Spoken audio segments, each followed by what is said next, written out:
Alright, first things first, this video is entirely in French. So if you don't understand what's going on, then don't hesitate to turn on the subtitles in the little gear icon down there. J'ai relu tous les sous-titres en anglais, donc à mon avis, c'est bien traduit. J'ai beau essayer, comme tu le vois, j'ai beau essayer de superposer les sous-titres anglais et en français, comme ça tu peux les lire en même temps, mais je suis désolé, mais j'ai pas réussi. Sur ce petit échec technique, je devrais aussi partager que quand j'apprenais le français, j'ai pas forcément gardé la sous-titre jusqu'à la fin. Si tu commences avec les sous-titres, tu finiras jamais. Donc, mon petit conseil, commence avec les sous-titres en anglais si tu comprends rien du tout. Et une fois que tu as compris, re-regarde sans les sous-titres pour que tu puisses travailler ton oreille. Pour te parler un peu de l'invité de cette vidéo, je te présente Mike. C'est un pote, un collègue qui a déménagé en France il y a 2 ans. Pendant ces 2 années, on a aussi beaucoup voyagé ensemble, donc je le connais assez bien. C'est un mec positif, réaliste et surtout travailleur. Il est allemand et à mon avis, il s'est très bien intégré à sa vie professionnelle et sociale ici à Paris. Aujourd'hui, je vais lui poser des questions sur sa vie ici à Paris, des trucs qu'il trouve faciles, les trucs qu'il trouve plus compliqués et surtout comment il a fait pour améliorer son niveau de français parce que son français est vraiment impeccable. Sur ce, j'aimerais lui demander quelques petites questions sur sa relation avec la France, combien de fois il est venu et tout ça. Mais ce qui m'intéresse le plus, c'est sa qualité de vie en France, comment il s'épanouit ici en France et s'il trouve sa place en travaillant en France. Bonjour Mike, Salut Joshua. comment vas-tu? Très bien, très bien. Merci pour l'invitation. Est-ce que tu peux partager en quelques mots quelles sont, quelle est ta relation avec la langue française? Est-ce que tu es venu ici beaucoup pour les vacances quand tu étais petit? Est-ce que tu as déjà travaillé ici avant ces 2 années? Ouais. Alors, dès que j'étais enfant, j'ai toujours trouvé que le français, c'est vraiment une belle langue. Et j'ai appris le français à l'école. Et j'ai aussi fait une année en France pour les études. Euh, alors, moi, je suis d'origine d'Allemagne et c'est à côté de la France, mais ma vie d'origine se trouve beaucoup dans le nord. C'est plutôt la frontière danoise que la frontière française. Comme ça, je n'avais pas vraiment la possibilité de visiter la France très souvent. D'accord. Donc tu es venu quelques fois pour les vacances vite fait, mais tu n'as jamais vécu en France, tu n'as jamais travaillé. Exactement. D'accord. Ok. Et la première fois que tu as travaillé en France, c'était il y a 2 ans, c'est ça? Oui. Il y a 2 ans, j'ai eu la possibilité, cette opportunité que j'ai bien saisie d'aller en France pour travailler. Et oui, maintenant je suis ici. J'aimerais te demander, avant qu'on creuse la partie langue française, j'aimerais déjà te demander comment est-ce que tu te sens accueilli en France, par tes collègues, par les amis que tu as pu faire. Ah oui, super. Je me sens très bien à l'aise. Il faut dire franchement que euh, au départ, bien sûr, j'ai déjà parlé un peu de français, mais j'ai bien développé mon français et le plus j'ai parlé, le plus facile c'était pour moi de vraiment être bien accueilli dans la société francophone au travail, mais aussi j'ai aussi trouvé de nouveaux copains et des amis ici en France. D'accord. Donc c'est vraiment la langue qui te donne cet accès, c'est ça? Exactement. Et il y avait aussi des moments où j'étais pas sûr si je devrais parler anglais ou plutôt français. Parce que moi, je me sentais plus à l'aise parler en anglais, c'était avant. Et parce que j'avais toujours peur que je peux rater quelque chose quand je parle français. Parce que de temps en temps, il y a des mots qui me manquent, ou il y a peut-être certaines expressions qui ne sont pas très précises.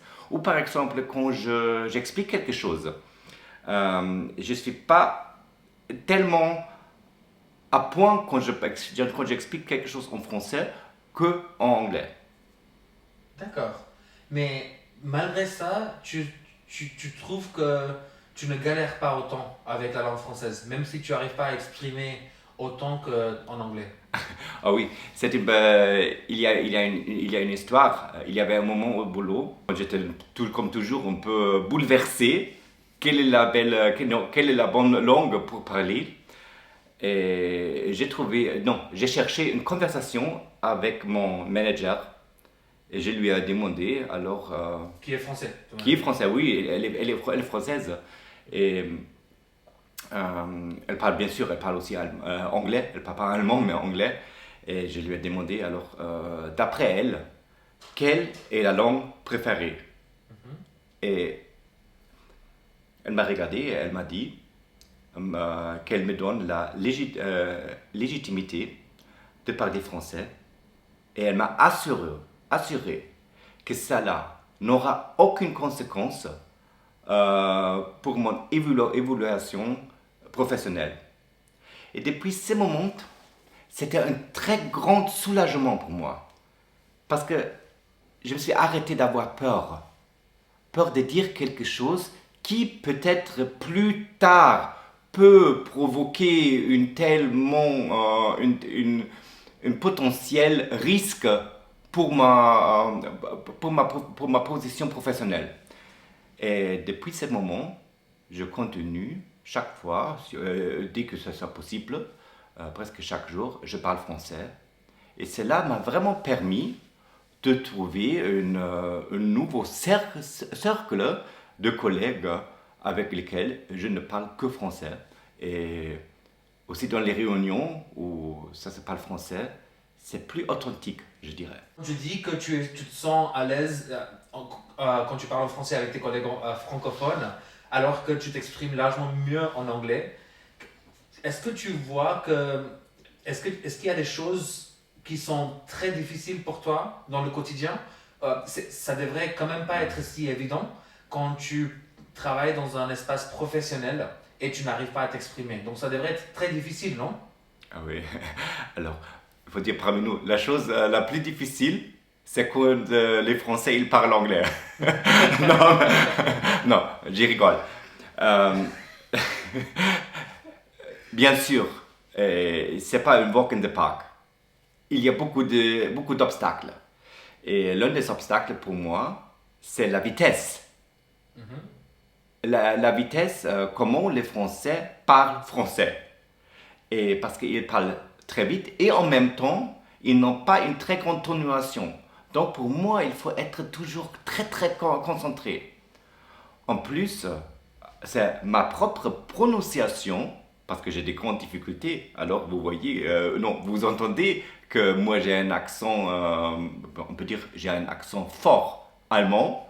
Et bien sûr, c'est très difficile pour moi alors, il faut chaque jour faire un très grand effort pour travailler sur mon français, si bien que tout le monde me comprenne bien. D'accord. Donc, tu as évoqué des choses que j'ai beaucoup galéré moi aussi, niveau prononciation, mais surtout avant ça, niveau écoute, compréhension orale. Comment est-ce que tu as fait pour améliorer ta compréhension orale? Ah, oui. Alors, pour moi, je peux dire aujourd'hui que je parle français. Mais ça ne veut pas dire que je m'arrête à développer mon français. Alors c'est un processus continu. Je crois que la meilleure idée, c'est de apprendre des mots et développer le vocabulaire chaque jour. Et moi, ce que j'ai fait, je me suis inscrit pour un abonnement du journal quotidien ici à Paris, c'est le Parisien. Dans ce journal, on apprend beaucoup de choses sur la France, sur tout ce qui se passe au niveau global. Ça me permet aussi de parler pendant le déjeuner avec les collègues sur tous les sujets, tous les quotidiens. Et tu le lis tous les jours? Oui, alors j'essaie de lire chaque jour 1 ou 2 articles et je sauve les mots que je ne connais pas et sur un traîneur de vocabulaire. Et de temps en temps, je relis ces mots pour les vraiment apprendre par cœur. D'accord. Et tu le sauvegardes dans une autre application. Quand tu ne sais pas ce que ça veut dire, tu le notes et tu reviens dessus, c'est ça? Exactement. Et il y a quelque chose qui est très étonnant pour moi, c'est que, alors, chaque fois quand j'apprends un nouveau mot,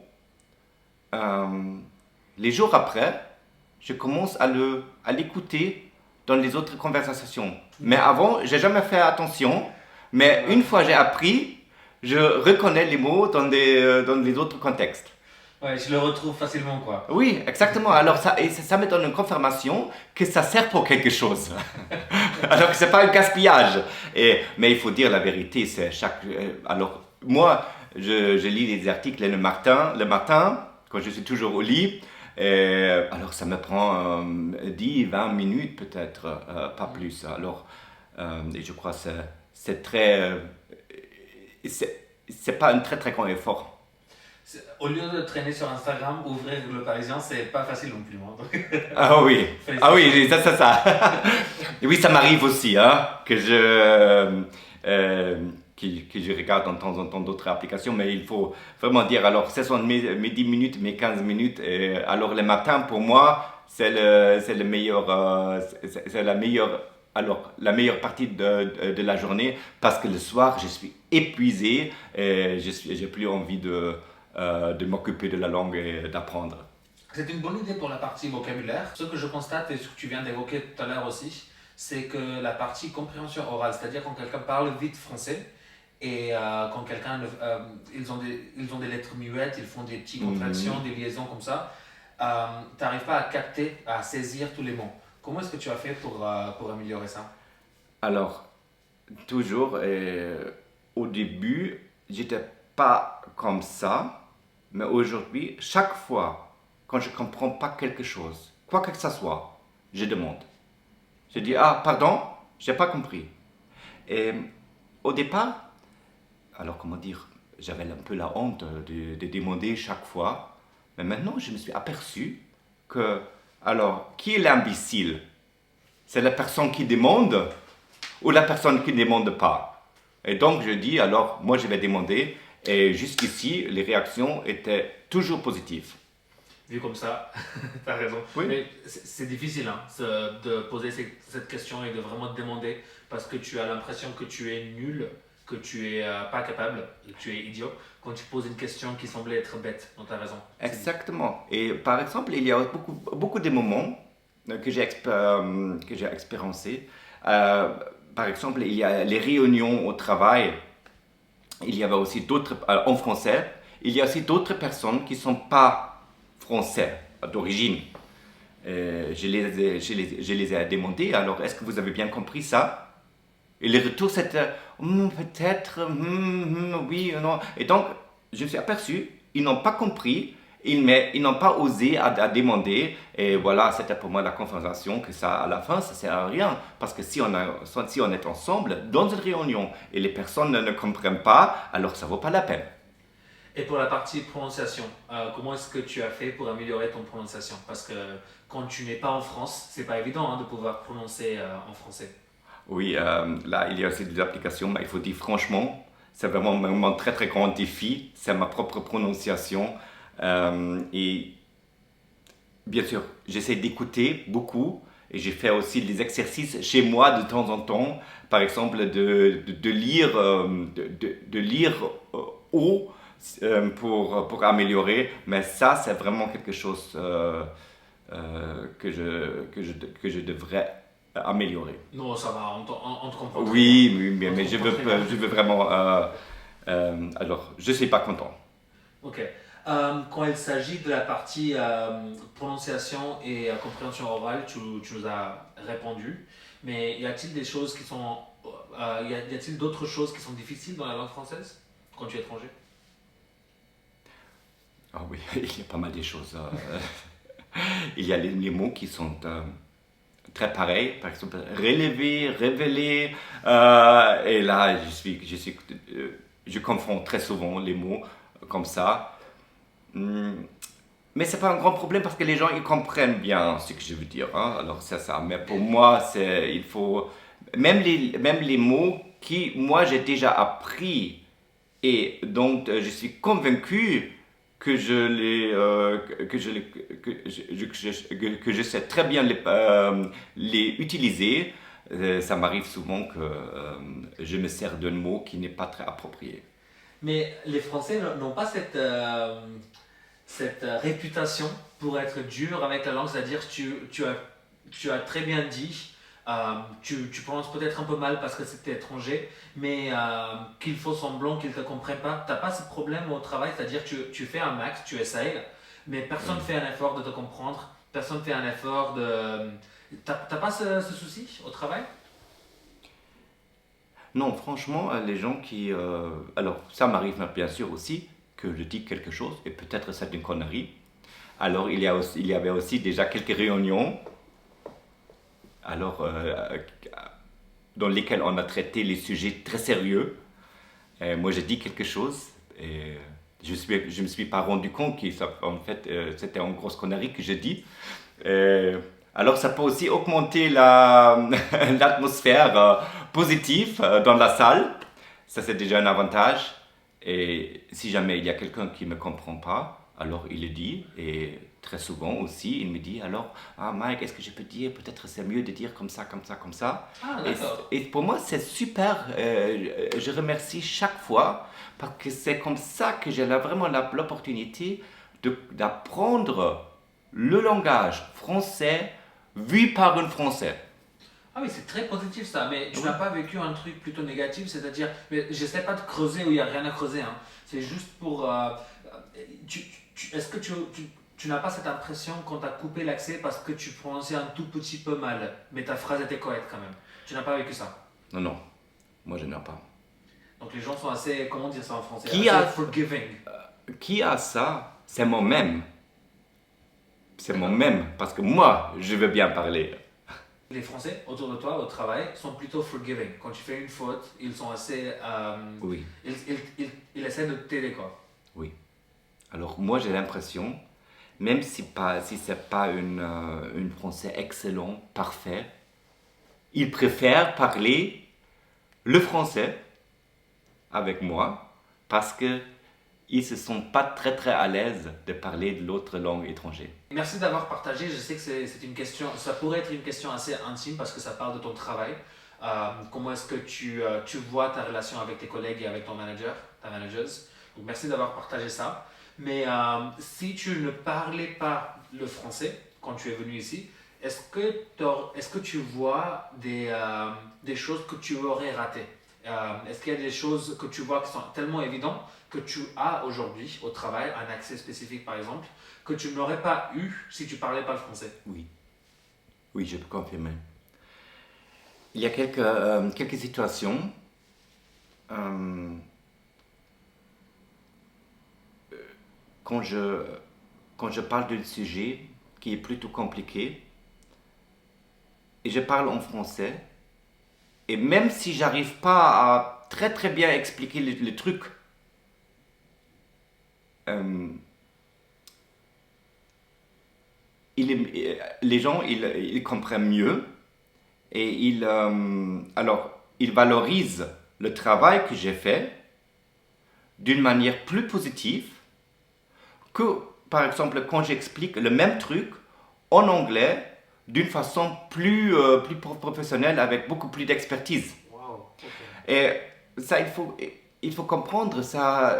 Alors, pour moi, dès que j'ai découvert ça, je continue de parler français parce que, en fait, j'ai rien à craindre. Mais le problème, c'est souvent que même si on parle un très très bon anglais, peut-être l'autre personne n'est pas très capable de suivre, de bien comprendre. Et voilà, alors pour moi, dans ma situation professionnelle, je profite beaucoup de parler français. D'accord. Non, j'adore ce que tu dis parce que je vis ça aussi, mais j'aimerais que tu t'exprimes pour cette partie mots techniques, par exemple, au travail, dans ton métier. Tu as des mots du milieu, tu as les mots techniques qui font partie d'une vocabulaire assez spécifique Oui, qu'on n'a pas forcément, qu'on ne peut pas apprendre sur le parisien, par exemple, tu vois, parce que ce sont vraiment les mots qui appartiennent à ce métier, à ce milieu. Euh, oui. Si tu ne les avais pas, quand tu es venu ici, comment est-ce que tu as fait pour les accueillir, how do you to acquire it? I'm losing my Oui, French. Acquérir. oui, oui. Comment est-ce que tu as fait pour l'acquérir déjà? Et est-ce que tes collègues francophones t'ont aidé avec? Cette passion avec toi ou... Oui, bien sûr, on utilise le terme très spécifique dans la vie professionnelle.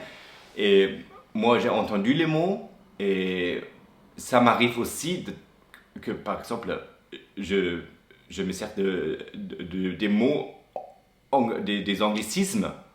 Parce que souvent, quand je ne connais pas le mot, alors je me sers de l'expression anglaise. Et peut-être je suis jamais sûr, est-ce qu'il y a une traduction pour ce mot ou pas? Par exemple, je sais, il y a un exemple. Il y a un mot en français pour le software. Ça s'appelle logiciel. Mais est-ce qu'il y a aussi un mot pour hardware? Et ça, je sais pas. Donc, les gens ils utilisent hardware et tout le monde comprend. Ah.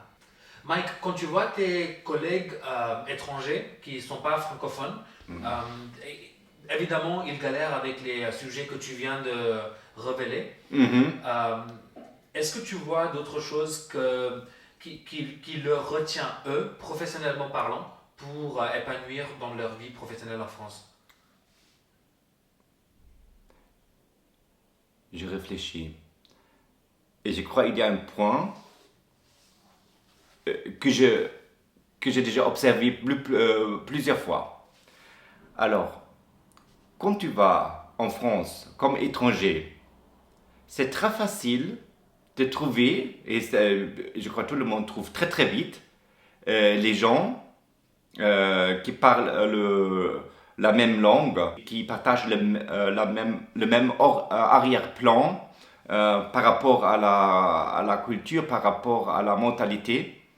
Par exemple, moi, quand je suis arrivé ici en France, au bureau, j'ai très vite connu tous les Allemands du bureau. Ici, dans mon immeuble, il y a peut-être un Allemand. Et hop, après 3 semaines, je me suis bien déjà fraternisé avec ces Allemands. C'est bien, et ça fait du bien c'est un bon sentiment, c'est un bon sentiment de savoir qu'il y a aussi d'autres Allemands avec lesquels on peut parler allemand. Sauf que, il y a un risque. Et comme tu as dit avant, il y a un risque d'être enfermé dans ce cercle des Allemands, parce que ça ne permet pas de vraiment développer son français, vraiment arriver dans une culture française. Parce que ça se passe très très vite, qu'automatiquement on commence à faire les activités ensemble. Il y a bien sûr aussi des nouvelles amitiés. On va dans un resto, au cinéma, on fait du sport ensemble. Et voilà, ça fait du bien. Mais pour vraiment arriver en France, il faut faire l'effort de trouver aussi des copains, des collègues français avec lesquels on partage aussi un minimum de temps. Très bien dit. Tu te crées une bulle et tu sors jamais. Et même après 6 ans, 10 ans en France, tu n'aurais pas vraiment ce niveau parce que tu n'as pas vraiment vécu avec les Français. Et ça, alors je me suis même rendu compte dans cette situation, ça se passe tellement vite. Et je crois, l'une des raisons pour laquelle c'est comme ça, c'est parce que c'est tellement facile. Et agréable en plus. Hein. Oui. Avec tout le changement que tu subis quand tu changes de pays, il n'y a pas ta nourriture, il n'y a pas tes amis, il n'y a pas ta famille, il n'y a pas tes références, y a pas tu ne te repères pas comme tu étais chez toi. Et en plus de ça, tu connais personne. Donc, tu vois quelque chose qui t'attache avec ta langue, ta culture, tu t'attaches très très vite. Oui, et ce sont des gens avec... Alors moi je dirais, et je suis sûr, ce sont des personnes, par exemple en Allemagne, je les... alors, je crois, je les aurais jamais rencontrés. Mais ici en France, c'est très facile, hein, parce que on est dans une minorité, on est un petit groupe, et alors, on partage les mêmes langues, les mêmes valeurs, je sais pas trop quoi, et c'est pour ça on est automatiquement amis. Attends, quand tu dis minorité, ça m'intrigue. Disons que ces Allemands-là, c'est pas pour critiquer ces Allemands-là, mais si tu les as croisés en Allemagne, est-ce que tu irais si loin de dire que on n'aurait peut-être pas, euh, on serait peut-être pas resté connecté et si proche en Allemagne vu qu'on n'est pas une minorité, mais alors que tu te retrouves ici, ces mêmes gens, tu t'attaches plus facilement parce que tu es une minorité? Oui, Oui, exactement. Alors c'est drôle, hein, mais c'est ma perception, mais je sais pas, mais c'est automatiquement, on a une solidarité très très grande, énorme, avec les gens, et c'est agréable, hein, je ne veux pas te dire. Alors je suis très très content avec mes amis français, avec mes amis allemands ici en France. Mais c'est la seule chose que j'ai dit, c'est qu'il faut faire très attention de ne pas se retrouver dans une situation dans laquelle on ne parle que allemand et on va dans un restaurant allemand, il y a le supermarché allemand et à la fin, parce que comme j'ai dit, c'est facile et c'est fun, hein? Ça fait du bien, mais c'est pas la vie en France. Voilà. Mike, merci beaucoup d'avoir passé ce temps avec nous. C'est très intéressant de t'entendre. Si les gens qui t'écoutent, qui te regardent, s'ils veulent se connecter avec toi, quelle est la meilleure façon pour te contacter? Alors, moi, je vais laisser mon email et aussi mon Instagram. Et si jamais vous avez quelques questions, n'hésitez pas à m'écrire.